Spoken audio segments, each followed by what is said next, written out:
خلي واحد في البلد يقبل على نفسه اي شبر ارض. حد يقول ان انا الشبر الارض ده هبيعه هسلمه. قد وقر واستقر في عقيدة المحكمة أن سيادة مصر على جزيرتي تيران وصنافير، وأن الحكومة لم تقدم ثمة وثيقة أو شيء آخر يغير أو ينال من هذا. قد حكمت المحكمة بإجماع الآراء برفض الطعن. إذا الموافق على اتفاقية ترسيم الحدود البحرية بين جمهورية مصر العربية والمملكة العربية تفضل برفع اليد. موافقة. ليتفضل السيد المقرر بتلاوة القرار. فاكرين يعني القناة جيلها موارد والقناة كسبانة، اصل ده باب خلفي عشان ناخد فلوسه. وانا بسأل هنا السؤال، هو مين اللي هياخد الفلوس؟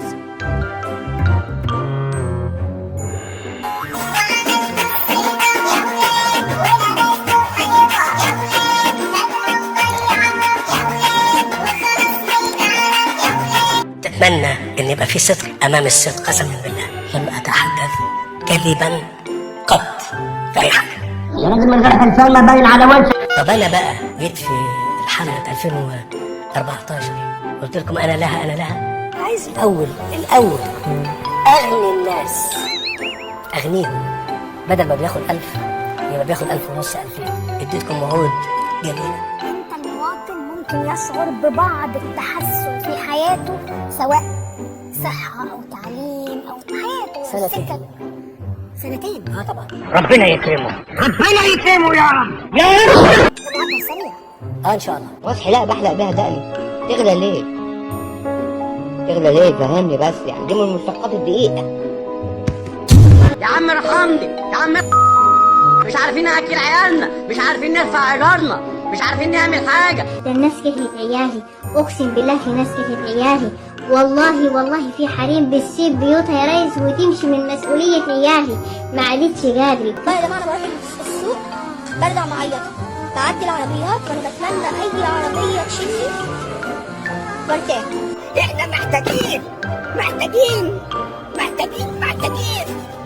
نروح نسرق، نروح نعمل ايه؟ انا عايز اسال سؤال، ليه السيسي بيعمل كده؟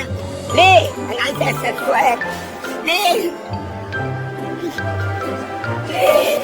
فما بالك بقى بواحد عاوز يبيع وطن، ده بقى يجيبوه ازاي؟ تأكيد من المعارضة، أكيد ما عملتش التوكيل. مش انا بس اللي ما عملتش توكيل، اجيال كتير ما عملتش توكيل، ومنهم حسن ابني اللي استشهد في حرب 73، ضحى بنفسه علشان نعيش انا وانت احرار. ما كانش يعرف ابدا انه هيجي زمن عواد ويجمع فينا ودم الشهيد في مزاد.